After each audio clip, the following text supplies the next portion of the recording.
We're live. Welcome to 101 with Industry Changemakers. I'm your host and moderator, Denise Parker.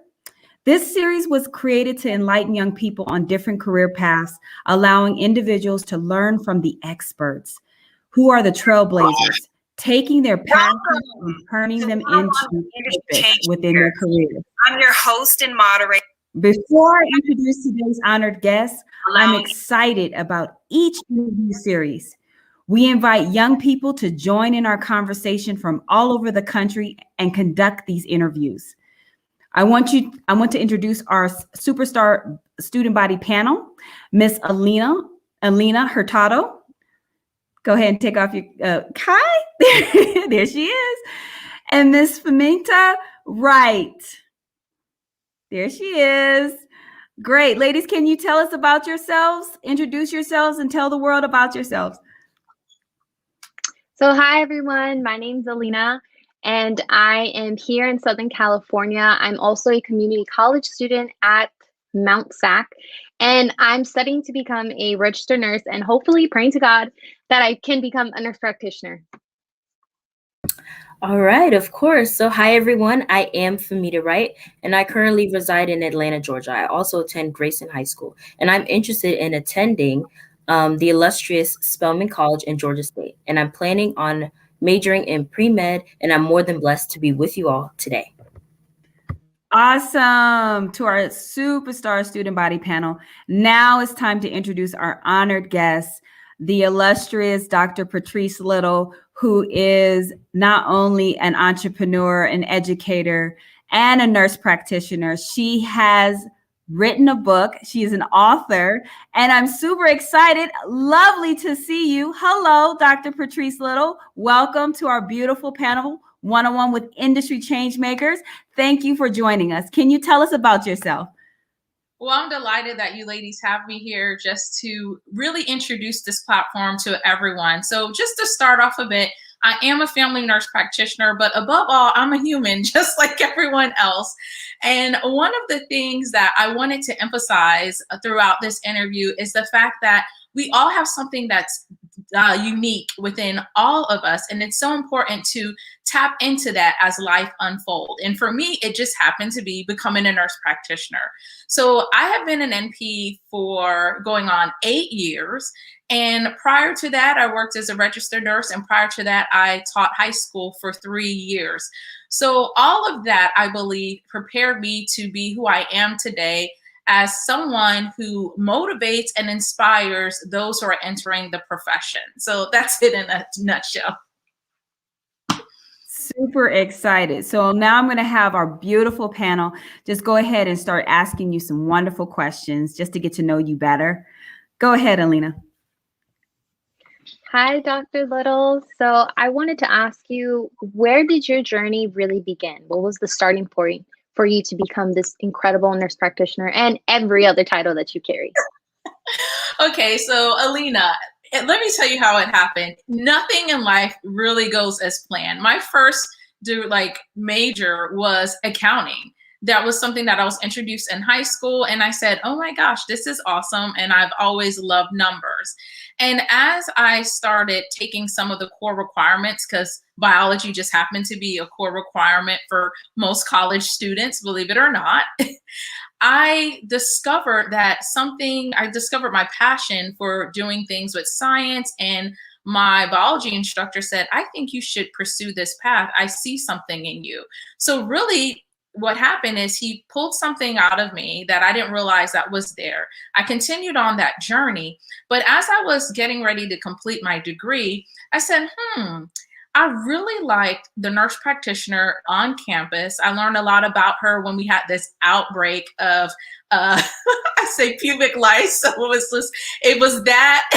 And it was also, there was drug, the ecstasy. So that was huge then. So how ecstasy was then is how opioids are today. So it was pretty bad. And I learned a lot about her because she educated us on things and how to prevent things and how to really care about ourselves while we're in school.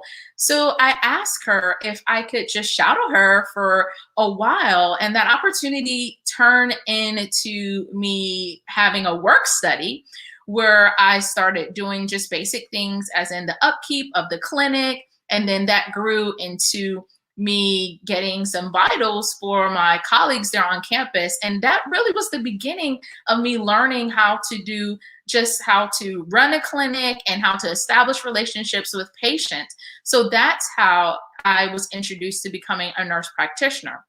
Now, as I mentioned before, I was completing my biology degree during all of this. So I had to finish that because I was so close. And then I explored another profession, which is teaching. An opportunity had opened up for me and I loved it. But then when I found out about the accelerated track for the RN program, I'm like, this is my time. I went back to school and I did the RN program in 18 months. I was very stressed because it was an accelerated track. And then from there, I worked as an RN, went to NP school, and then went to DNP school. And so that's my story. And as you could see, it was the scenic route. It wasn't a traditional route, which lets everyone know that, hey, whether or not you start on the nursing track today or you started on a sociology major track, you can still end up being a nurse practitioner. Wonderful. Thank you. Wonderful. That was insightful. Thank you so much. Go ahead, Minta. Go ahead. All right, no problem. So I have another question. So what is your cultural background and what significant role did it play in your journey and as well as your different daily tasks? Well, I am first generation American. My family are from the beautiful island of Jamaica. And one of the things I always like to say is I get the best of both worlds.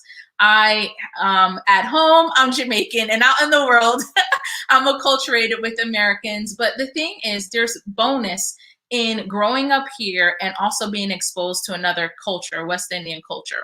One of the things about being West Indian is that there is, of course, you guys are a little bit too young to remember A Living Color, where they had that sketch where they say, hey man, I have 10 jobs, and which shows the work ethic, that demonstrated the work ethic. So that was one of the things that I got from the culture. And then also just that drive and that it's almost like that confidence to know that no matter what I decide to move forward in as far as the risk taking, because it's a risk. Anytime you move from one country to another and you're starting from the bottom up, that's a huge risk. So I've learned that no matter what, I'm going to do the best that I can. And however it goes is really how it's intended to be, but it all ends up working for good. And so that's a lot what my culture have played for me. And of course, a little bit of I would say, the self-esteem a bit, in the sense that I was always told that there was nothing out there that I was not incapable, could not, accomplish. So that itself was it's one thing that I feel like I received that let me know that no matter what, my roots are grounded in the fact that I come from a group of people who have accomplished things that they couldn't even imagine. And one is Kamala Harris. Her father is Jamaican. And you have Colin Powell. He is Jamaican descent. You have Notorious B.I.G. There's so many other greats out there that let me know that I can be as great as they are because of my roots, and other things too. Our wonderful panel here, their cultural background is different. Ladies, could you share your cultural backgrounds for our audience to know? So for me, I'm actually half Hispanic and half African American. And my mom, she's from Guatemala, and my dad's actually mixed like me as well. So he's African American and Mexican. So kind of like getting those two worlds, it's a lot, but it's really great. Awesome. So you have the best of three worlds. Yeah. Well, that's great. That's great. So I am African American, and my parents are from Sierra Leone, West Africa. Awesome. So you speak French then? Well, I speak Creole, which is like Creole. Creole, which is, but it's not like the Haitian Creole. It's like Creole with the Krio, but it's like very similar to patois. So when you guys speak patois, like I can understand it very well. Okay, awesome. That is so cool. Love it. And do I you know see how beautiful this world is? We have so many different things that we can contribute. So it's like in our differences, things are even like more beautiful because there are things that you all learn coming up and that I learn, and then we bring those together and we're just like a powerhouse. That's what makes us so beautiful Yeah. of our African and our African descents Mhm. here in America. There's so many different versions of Blackness that is so beautiful. And it also attributes to the diversity that in the growth of our careers. I myself I'm African American, Puerto Rican, and Native American. Awesome.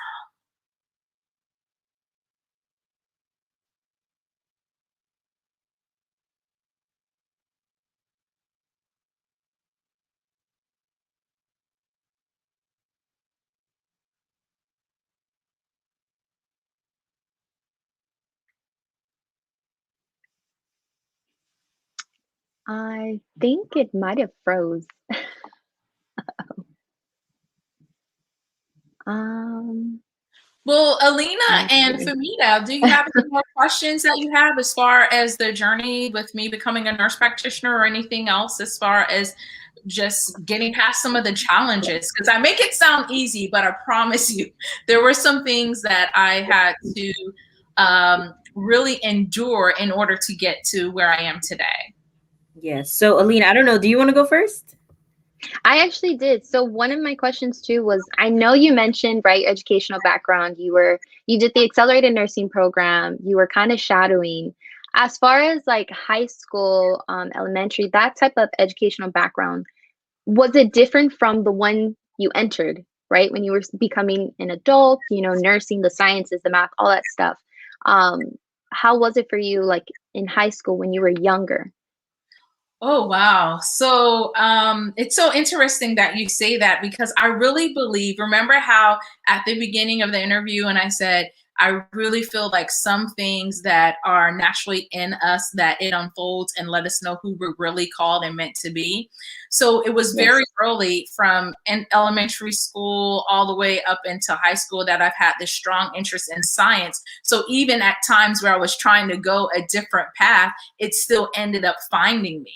So for my primary education, I did attend private school for some time, and I feel like that gave me a solid foundation as far as my just the reading and comprehension, because most of the rigorous degrees, like programs, it requires a lot of reading and comprehension in order for you to move on to the next step, which is application. So I definitely give credit to that foundation of me going to a private school, and then I segue into public school because I begged my parents to do that. And I just happened to be invited to a summer science program when I was in middle school. And that itself just, it was almost like it was created for me. And I know it sounds a little bit kind of like vain, but it's almost, I'm pretty sure all the other students feel the same way. It was almost like, wow, this is something that challenged more than what I was getting in school. So as far as the foundation and school and primary, middle, and high school, that's what happened. Now I will tell you that there was a time where I was in high school, my freshman year, where I really didn't care too much about school. I enjoyed the marching band and just I was just enjoying life. And my GPA, I want to say, was like 1 point something by the time we got to the point where they had progress reports. And then I ended up raising it to about 2 point something when I graduated, not pardon me, when I finished my freshman year. And it really wasn't until we moved from Florida. I was in Florida. We moved from Florida to Georgia, and the change of environment And it really forced me to buckle down with schoolwork. And I also had some challenges at home that made me say, okay, what am I going to do with my life? Because I know I do not want to stay home or have to deal with this. So I say all of that because my foundation, I feel like science was already always in me. And many people do not understand that the basics of nursing and care or the medical hasn't happened to do with science and has a lot to do with critical thinking, which is part of the decision makings that we make every day as a provider to make sure we're giving the right care. Thank you for answering that. Thank you. I'm sorry for the delay. There was a little technical difficulty. That's what this is all about. But hey, the show must go on. Go ahead. Yep. All right, Famita, you can go if you want to. All right, no problem. So for the viewers watching and the people, watching who don't know like what a nurse practitioner is, can you please like give us an example and a definition of, your role? Absolutely. So a nurse practitioner is a master's or doctorate prepared registered nurse who can diagnose and treat, prescribe, and also make referrals when it's appropriate to care for patients. So as nurse practitioners, you probably will see us in settings such as Minute Clinic or at a primary care doctor's office. Sometimes you'll see a nurse practitioner instead of your physician. The other settings may include in an occupational setting, such as someone's job. Believe it or not, nurse practitioners are hired to be at companies so the employees do not have to take off from work, but they will actually have a nurse practitioner on site that can provide care. So with that being said, is that a registered nurse, because many people don't know what a registered nurse is, because one thing about nursing, it's so broad. You have CNA, a certified nurse assistant, which usually have about 6 weeks to maybe 3 months of training, depending on the program. Then you have a licensed practical nurse, which is an LPN, and usually they may have a 2-year degree, and they can delegate tasks to a CNA. And then after an LPN, you have a registered nurse. A registered nurse typically has either 2 to 4 years of college experience. So that's their degree.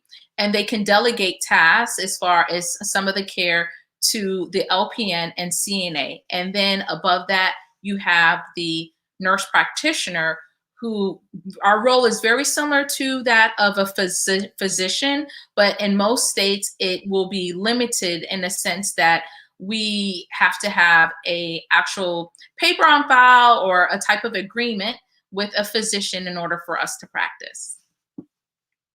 All right, great. Thank you. You're welcome. So my next question for you, Dr. Little, is you kind of explained your whole journey, right? All these different skills you kind of had to learn. So when it comes to your success now, do you feel like you're at the point in your life where you're like, okay, I'm done.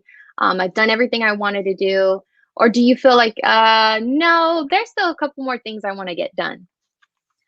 Well, I will tell you what success means to me. Success means that I am able to, number one, my family is top priority. So the fact that my children needs are taken care of, and as far as the dynamics at home and my spouse, that is what makes it success. And for me to keep my sanity, that's success for me. And then from there, I feel like the things that I am assigned to do, that has been placed in me and like in my spirit, are things that, with me giving back and people who are able to say that, hey, through you saying this or you helping this way, I was able to do X, Y, and Z. That's where the success is. So as far as doing anything more, I do not want anything else on my plate, but also I know that in life, as you grow, things unfold. And usually as you achieve and accomplish things, other things may come into play. So I am I don't have any particular expectations that are out there to do some other things as far as what I'm doing right now. I think what I'm doing is great enough. And because writing is my second passion. So I do so much of writing in addition to having this platform for students that at this time, I just want to enjoy the moment and enjoy how I see students such as yourself, how your lives unfold by coming in contact with me. I want to take this moment to ask you about your book. The ladies here read your book and they found it very, exciting. So let's talk about the book. What inspired you just to write? So they read the ebook, right? I just want to make sure which book, because I have a self-help book. Okay. So, I was inspired by the frequently asked questions of students such as yourself that are interested in becoming an NP. And I really started the book off by saying, hey, you know what? Nothing in life really goes as planned, and that's what's beautiful about it. Now, I'm not saying that you shouldn't have certain things planned, as in, you want to plan to go to bed in order to wake up in time for school. Not that type of planning, in the sense that with that book, I wanted people to grasp that it's so important to understand your life is individualized. So the path for you may be different for me, even though we have the same end goals. And for individuals to take a moment and look inside themselves and really ask themselves, okay, why do I want to do this? Because the second frequently asked questions with students is, is NP school for me? They want to know about NP school and how do you go about it, but is it really for me? Well, it's hard for me to answer that. It's really about what are you trying to achieve? Many people enter the profession because of the money. Okay, so it's rewarding as far as the income, but what about the patient and the care? I'm a little traditional. I entered it for those types of reasons, and maybe traditional may not be the best descriptor, but that is why I entered it, because I love caring for people, and that's been demonstrated across my life, from me as a tutor in college to a teacher after college to a nurse who I am today.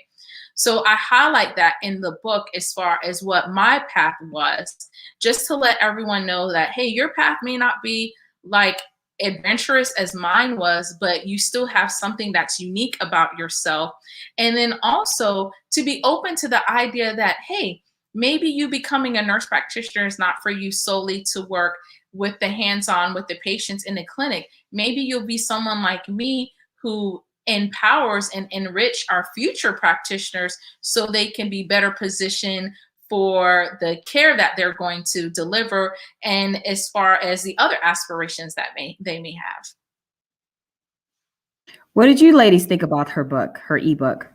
I absolutely loved it. And one of the things, like, there was a lot of things that stood out to me, but like word for word, when you said, and my first advice to you is to stop looking to others for all the answers to your specific journey. And that stood out to me because as like a minority, my parents, they put a lot of stress on me. So I can get like a high quality and high like paying job. But as you said in your book, the income is not everything. It's not everything. So yeah. Wow, and look at that, Denise, she captured that at such a young age. And I feel like that's what we should be doing as just not parents. Parents, we should do it at home, but as educators such as Denise and myself, to reinforce that importance, that it's not always about the money. Because when you make it all about the money, that means you are going to compromise who you are as an individual. And it's so important that you have some type of standards that are in place to keep you like that momentum going, and you not be distracted by things that don't have anything to do with your path. Alina, what about yourself? So when I also read your ebook, I was just like, Lord, you answered my prayers. She is saying things that I have been saying for the longest, especially like there's a section in your book where you're saying like, all the patients really want to know is, can you see me? Do you hear me? Can you help me? And before, I decided to go into nursing, I was doing my research, and I'm always hearing these terrible things like nurses are mean, doctors, nurse practitioners, they're just not kind, they don't care. And I was like, this can't be right. This type of field, you need to have your patients, care and all that stuff. It has to be first. So, I mean, you were explaining that, and you were saying how that holds more value than this degree that I am a nurse. Yes, I'm a nurse, but I put my patients first. Whether it's a senior citizen, whether it's a young baby, it doesn't matter. You're my patient. I'm here to help you in any way I can. So you really we're talking about that, and I was just like, finally, someone is saying this. And that I'm so happy. You two are you are light years ahead from where I was when I was at your age, because you get it. That at the end of the day, people are not really concerned with the whole titles. They could care less. They're not as impressed with your title and your status as they are with how you make them feel. And I believe Maya Angelou had said, people may not remember what you said, but they will, or what you did, but they remember how you made them feel.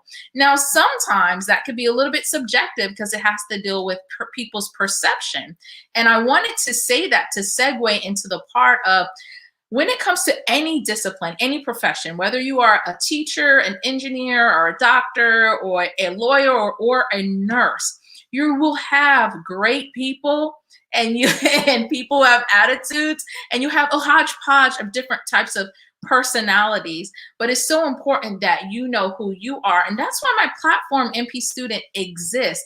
It's so important to really get centered and know who you are and what you have to contribute to society as an individual. And once you know that, once you're grounded in that, you're not easily moved. You know what you're here for, you know what you're about, you're focused, and you're able to be great in that profession. And what the goal is, where success is, because remember, we just define success individually, is for you to really just do the best that you can and do not get hung up on all that extra stuff that's going on.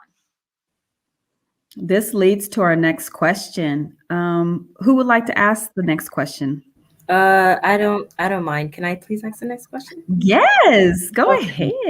I definitely want to say, it's like, I feel like even if this book wasn't a self-help book, I feel like it definitely was. I feel like you were speaking to me, you know what I mean? And I just want to say thank you so much, especially in the beginning of the book when you're speaking to each of the, generations and everything. I really, really do appreciate that. And one of my favorite parts in this book is called Unfiltered, okay?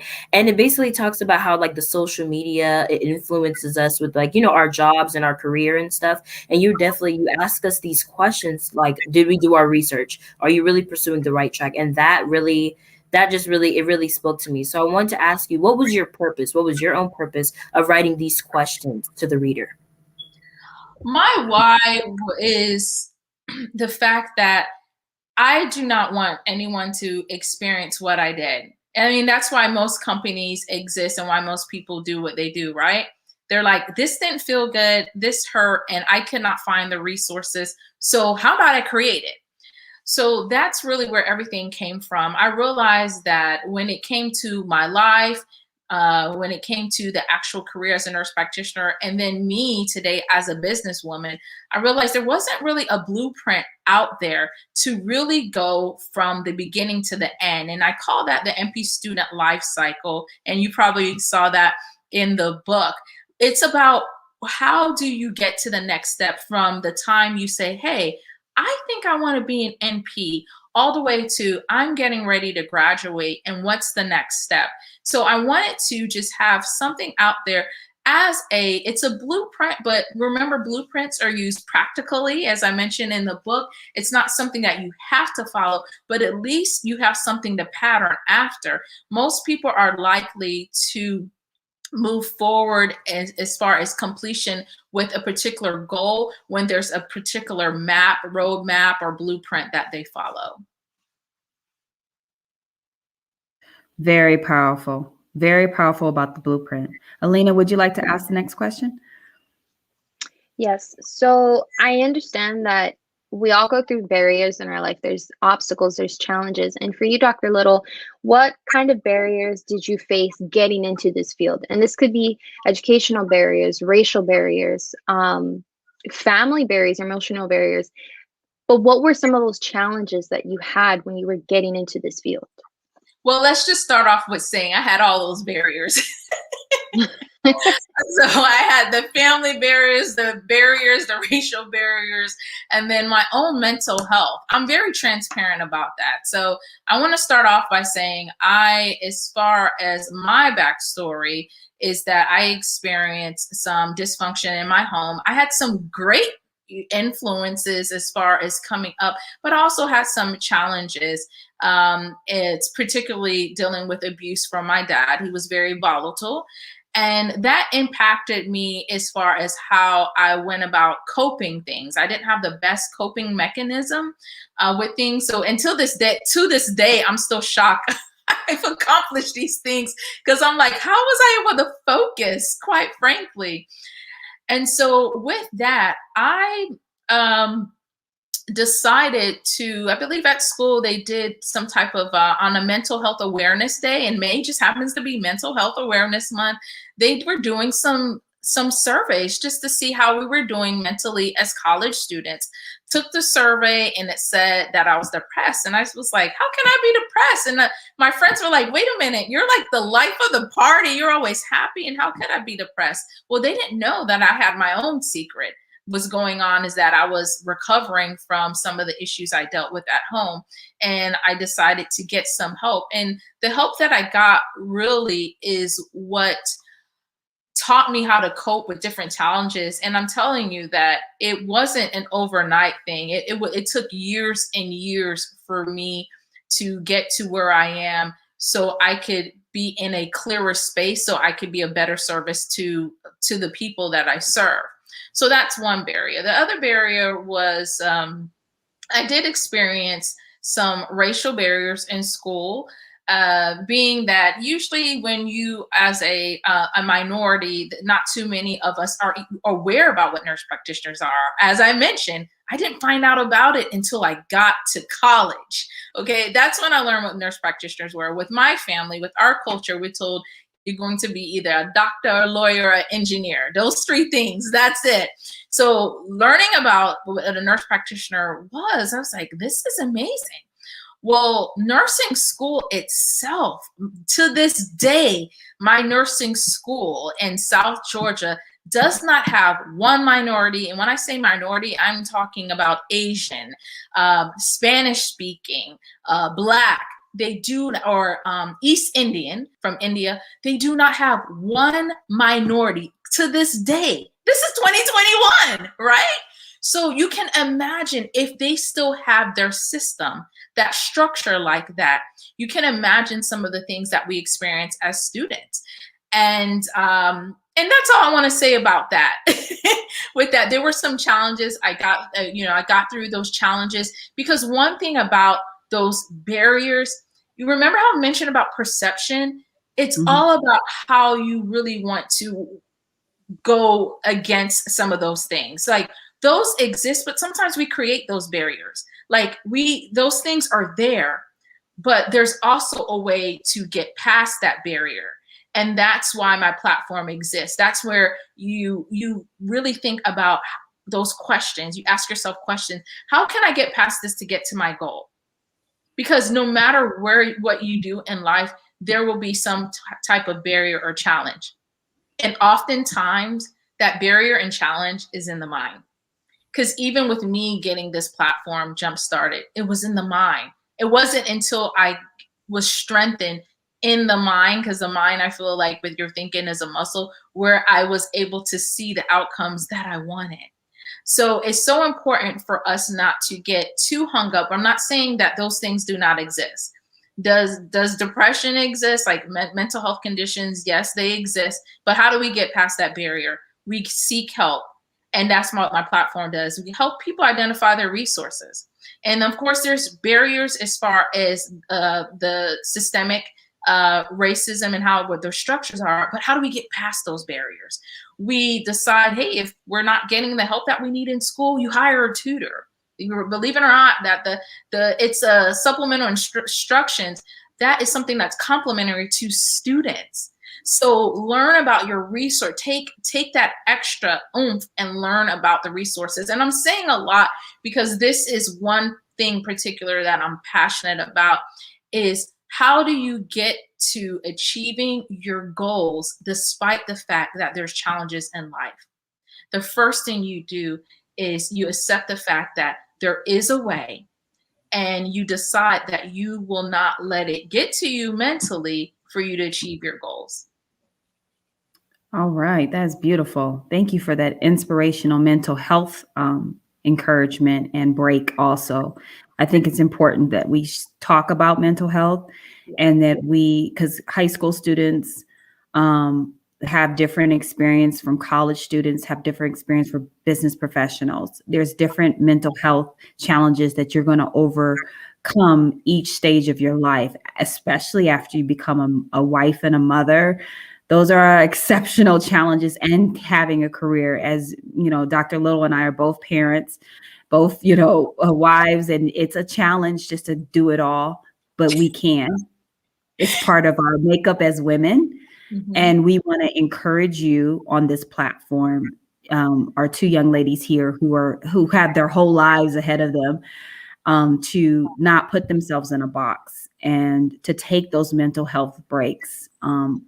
I myself love practicing meditation, Pilates, yoga, walks, fresh air, reading or listening to books on tape, exceptional. Listening to music that has no words. Sometimes it's jazz, sometimes it's Native American flute music. It just soothes your soul just to kind of retract. So real quick, I want to hear what these young ladies are doing for their mental health breaks. What would you say, what would you say what you're doing for your mental health breaks? Well, we all know that social media plays a big role in, what we do in our daily lives, right? So just to get away from all of that, I just like to go to the pool, just lay in the pool and relax. I have a pool in my neighborhood. I love swimming. I just love getting away from everybody and just doing what I truly want to do. And that's something I had to dig deep and really find out, hey, what is Famita like? Because so many times we're influenced by social media. So you have to dig deep inside of yourself and find out, what do you really like to do? How do you like to meditate? Because the way Ms. Denise likes to meditate, that might not be the way I like to meditate. So I just like to, go to the pool, maybe even paint my nails, maybe even just paint. And when I paint abstractly or whatever, I can do that. But it's like, I'm not painting for like a picture. I just free paint, like abstract work, just to release that energy and release that extra buildup of, work and stuff that I do, on a daily. Yeah. So that's pretty much it. So kind of like what you were saying, Famita, about the social media, I think especially for our generation, right? Middle school, high school, college students, social media is so huge. And sometimes you see these people and you're like, well, everyone's doing this. Maybe this is something I like. Every college student is, crying, studying till 1 a.m. All these different things that you see. And it's like, sometimes you got to stop and say, but that's not me. That's really not what makes me happy, or I don't have to follow that. So for me, my way to wind down really is baking. I bake a lot, I cook a lot, and I try to make different dishes from different cultures. So I'll try to make a Moroccan dish, a dish from Spain, a dish from, my mom's country, Guatemala, Mexico. I really use that time to not just like relax, but to get to learn about other cultures as well, get to see other things. And for me, it just puts that inspiration in me to say, I'm working hard to not only get this career, this incredible career that I would love to have and help people, but also to be able to take that knowledge and take it internationally, take it in my own country. But for me, it definitely is a lot of cooking and baking. Exciting. All right. So this is exciting. Let's go ahead to the next question for me. Let you go ahead and ask. Okay, so basically, I already heard what Miss Denise, me and Alina, what we do to like relax and just like, just unwind and everything like that. And I like in your book on one of the unfiltered parts, you said, stop thinking about your job or school is worth sacrificing your health, your faith, your core relationships. Nothing can replace the wealth that you have in your community. So what do you do to like unwind or, maybe you spend time with your kids, but how do you find that balance in everything they do? How do you find the balance? I like to have boundaries. So boundaries as in for with the children, like I teach them. So everything that I'm telling you is what I teach my children. That you want to take moments where you take a bath and you just have stillness and quiet. So with that, I also love walks. I love the sun. I feel like I'm a plant sometimes. I have to have sun. I have to have water with a bath and have to have food. So most of the time, we do not treat ourselves like we treat even our cars. Like our cars, we take them for oil change, but for us, we don't take the time to like detox and relax and do those things. We keep going. So again, I'm taking you on the scenic route, but the first thing is, quite frankly, you have to have boundaries in place in order for you to help with as far as mental health. So that means, or because I would say routine, but more so boundaries, because everything in your life will not be able to stick with the routine. So I typically wake up at between 4:30 and 5:30 every morning. And sometimes I'll do a little bit of blood Pilates. I'm probably pronouncing it wrong, but it's like Pilates, but she blogs it. So I like to do that just for strength training, and I do Audible. It's the same thing as Miss Denise with the books on tapes, and I also journal, and I don't have it nearby, but I do have one that's here. I have quite a few journals. I'm always journaling. Like even after this, I will be journaling about how great it was to have an opportunity to interact with students on a platform that is showcasing them what they could be in the future. That itself is showing a form of appreciation. So that keeps me happy as I reflect on that. So journaling is huge for me. That's daily. So it's a variety of things that I'm saying. You notice I said quite a few things, and oftentimes I do not do the same thing every day, because when you do things that are too routine, it's mundane, right? And sometimes you just want a little surprise in your life. So if that involves, like, I typically walk at a particular park, and last week I said, oh, I'm going to go to a different park today. I've been walking at the same park for the past 3 months, and I said, I just want to do something different. And then what that does is bring that joy back into my life. So sometimes changing up some of those activities, it really helps you enjoy those moments that you take time out for your self-care and mental health. Elena, go ahead and ask the question about our women in your field. I think that's a good question for right now, too.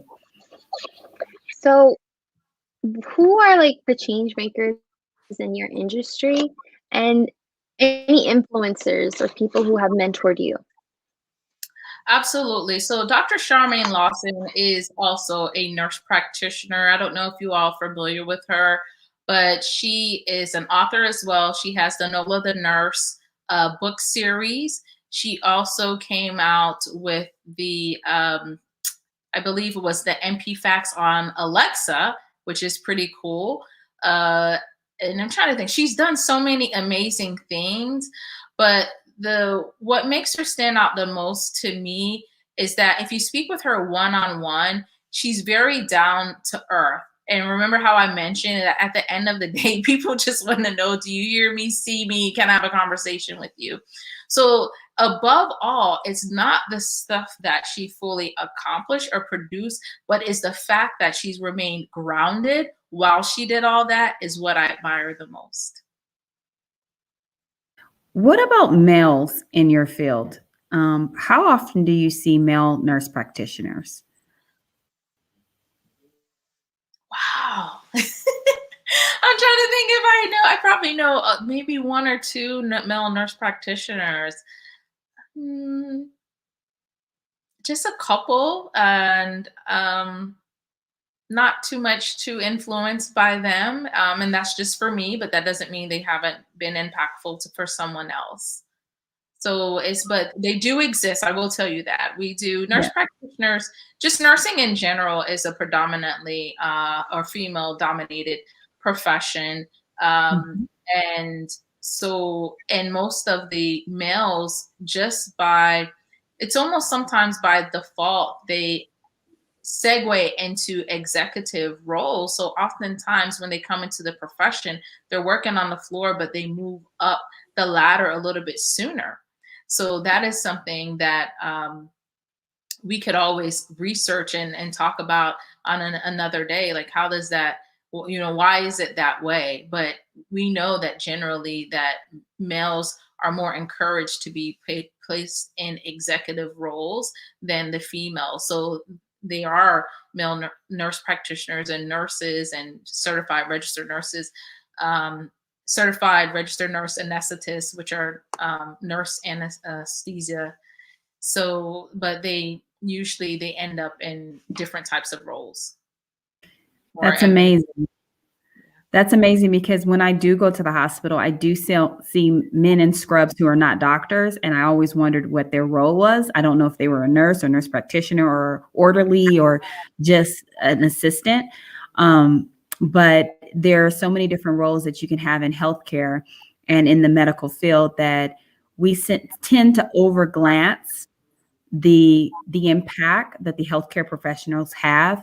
It wasn't until this pandemic when we actually saw their need, and the need has expanded because we now know we're living with this pandemic for the rest of our natural born lives, and that we need to prepare our workforce and get people of color of all backgrounds and all communities to impact the healthcare industry.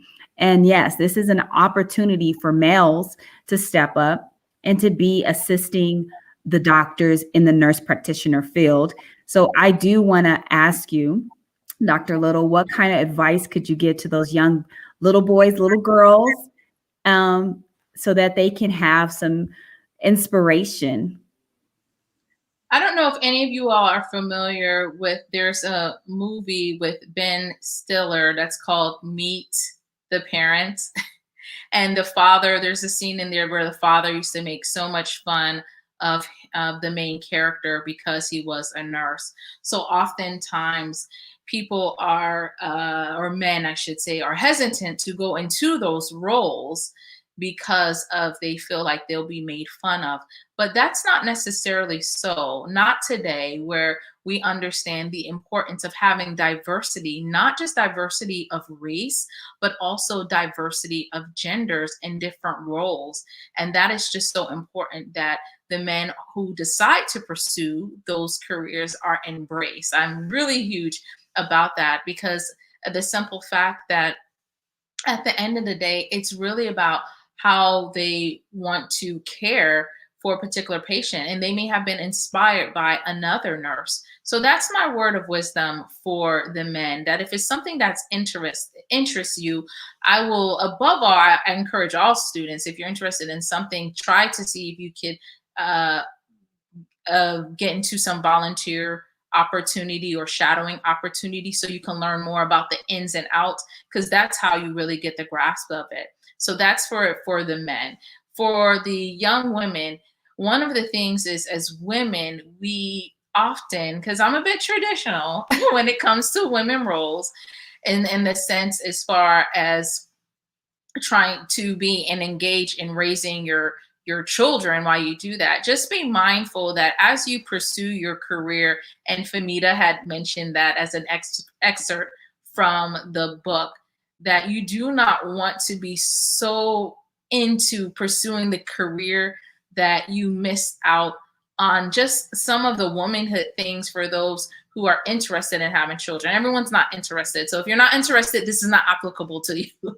This is for those who are interested in having and becoming a mom, and and so forth, or just a wife or what have you, is that when it comes to signing up for these careers, there's certain types of sacrifices, because you may have to work night shift. You may have to work weekend. I've done all of that.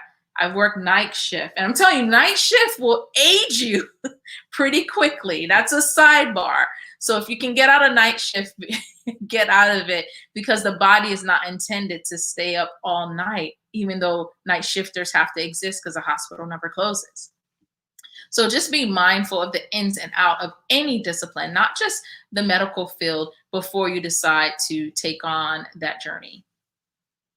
We're coming to a close, and I want to make sure our young ladies here have an opportunity to say one last thing, ask a question, and then we'll tie it back to you, and then it ends with me. So go ahead, Famita. Go ahead and ask your last question for today's session. All right. Thank you so much. So my last question, I wanted to ask, how do you stay in a professional, like, you know what I mean? How do you stay professional? Because I know sometimes with, your patient, sometimes the patient may not like the way you look or the way you do things. So how do you stay like in that professional manner? Because I know it's so easy for us to, act out of character sometimes. So how do you stay professional? Well, one of the things with the training that we in NP school and most schools, when it comes to medicine, they teach you, there's a course that has to deal with therapeutics, communication. So it teaches you how to interact with the patient and basically how to cope with, we don't like to use the word too many times, difficult patient, but the fact that these patients have different personalities, just like how you and I have different personalities. So again, it's so important to be grounded in knowing who you are. I feel like the fact that I had those challenges with coming up as a child, that forced me to get help as far as coping strategies, it prepared me for the roles that I have today. So I know how to really look at the outside of me and not internalize it. I look at it as in, man, I could truly understand how they feel, because they don't want to be in hospital. No one gets up and signs up to be in the hospital, correct? So can you imagine all the things that are going through their mind? And the number one thing is, will I ever get out? Because when you go into a hospital, there's two possibilities of how you get out. You can get out alive and be discharged and go home to your regular life, or you could get out through the morgue and be discharged into a funeral home. So when you understand, when you take the time and you really understand all the type of things that are going on through the person's mind, you're less likely to get out of character, because you realize that some of the things people say in those states, it's because they're scared. There's fear. There's all sorts of types of things. So hopefully that answers your question. Alina, go ahead. So for me, my last question is, can you tell us about your business and how can students connect with you? Okay, so my business is called NP Student, and what our mission is to keep those who aspire to be NPs updated with every aspect of their life in and out of school. So you can find us at NP Student. We have quite a few URLs. So at npstudentmagazine.com, which is our literary publication. And for those who are getting ready to enroll in NP school, we have something called npstudentuniversity.com, where you get to sign up for supplemental support and just help some of that more one-on-one time to help you get through the rigor of the program. And then also don't forget to subscribe to our YouTube channel so you can be equipped with some of the, or stay up to date on some of the tips and strategies and just the ins and outs of doing NP school. And I cannot forget to end off with the fact that we do have a challenge coming up. You do not have to be an NP student to do this challenge, but it's called Jumpstart My NP Education 5-Day Challenge. It's from June 1st to the 5th. And that's where we give you some strategies on really how to organize your life and boost your confidence so you can dominate that school experience. And this is applicable to any college student, and it's free. We'll be going live on YouTube. Now, if you want the workbooks and those worksheets, then there's just a small investment for that. But other than that, the challenge is free because we want to make sure everyone have access to this information. That is fabulous. Tell us the name of your book also, and where they can get it. The Think Like an MP book. Yes, the book that these young ladies. Yes. So that is one of that book is free. So everybody likes that word, right? Because again, some of those things, I just want everyone to get the information. With the regular courses, you have to invest, but it's called Think Like an MP, Unfiltered Advice of Next Gen NPs. When you subscribe, go to npstudentmagazine.com and there will be a pop-up and it's going to say you can get a timetable. But when you go in there, you'll also be able to get the book as well. So be sure to subscribe to our email list where you can stay in the know of what's going on as far as those who are in NP school. And I just want to thank our guest, our special panelists who are here today, Miss Famita Wright. And what area do you reside in, Famita? Atlanta, Georgia. Oh, okay. I'm in Atlanta too. Yeah, I saw that you went to high school. I saw that. Pardon? You saw what? I saw you went there. Yes, I did. Awesome. And Miss Alina Hurtado, where are you from? I'm right here in Southern California in the city of Pomona. Awesome. And I'm from Los Angeles, California also. And this has been a wonderful series, our first series of many, where we're going to be talking to industry change makers one-on-one with industry change makers. And I'm going to continue to have some insightful information and voices of our future and of our present that are going to be speaking on all things career related. Thank you for joining our National College Resources Foundation. Our event today has been brought to you by the National College Resources Foundation, the Black College Expo, the Latino College Expo, and our STEAM Expos, and of course, all our wonderful programs within. Again, my name is Denise Parker. I'm the manager of internships and careers. Once again, I want to thank Dr. Patrice Little for giving us her insightful insight on all things nurse practitioner. And please join us at our Facebooks, our Instagrams, and our YouTubes. Like us and share our platform to others. Thank you again to our wonderful student body superstars, Miss Famita and Miss Alina, who have a wonderful pathway in their future. And I look forward to our next journey in the 101 Industry Changemakers series. Stay tuned. Talk to you later. Bye. Thank you, guys. Thank you so much. Thank you.